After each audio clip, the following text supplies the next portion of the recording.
పెద్ద నోట్ల రద్దు తర్వాత వైకాపా అధ్యక్షుడు జగన్ బయటకు రావడం లేదని మంత్రులు ఆరోపించారు. నల్లధనాన్ని ఎలా మార్చుకోవాలో తెలియక అజ్ఞాతానికి వెళ్లిపోయారని విమర్శించారు. నోట్ల రద్దు వ్యవహారంపై జగన్ ఎందుకు స్పందించలేదని ప్రశ్నించారు. దొంగలాగా ఎప్పుడైతే పెద్ద నోట్లు రద్దయినాయో ఆ పొద్దు నుంచి ఈయన అబ్స్కాండ్ అయిపోయినాడు. ఆయన చిరునామా ఎక్కడో కనుక్కోవాలి, అడగాలి ఎక్కడున్నాను, ఈయన కనపడడం లేదు అని పత్రికలు ఇవ్వాల్సిన అవసరం వచ్చింది. ఎందుకంటే ఆయన మైండ్ అంతా బ్లాంక్ అయిపోయింది. ఏం చేయాలో అర్థం కాలేదు, ఆ డబ్బులు ఏ విధంగా కాపాడాలో అర్థం కాలేదు. మరి ఎక్కడున్నాడో జగన్మోహన్ రెడ్డి ఈ 8వ తేదీ తర్వాత ఎక్కడ కూడా స్పందించిన దాఖలాలు లేవు.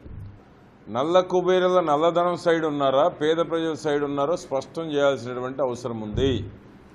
వాళ్ళ బంకర్లో డబ్బులు చిత్తు కాగితాలు కాబోతున్నాయి అనేటువంటి దాంట్లో జ్వరం పట్టుకున్నట్టుంది జగన్మోహన్ రెడ్డికి. కనుక వాళ్ళ తరఫున, వాళ్ళ పార్టీ తరఫున స్పష్టత ఇవ్వాల్సినటువంటి అవసరం ఉంది.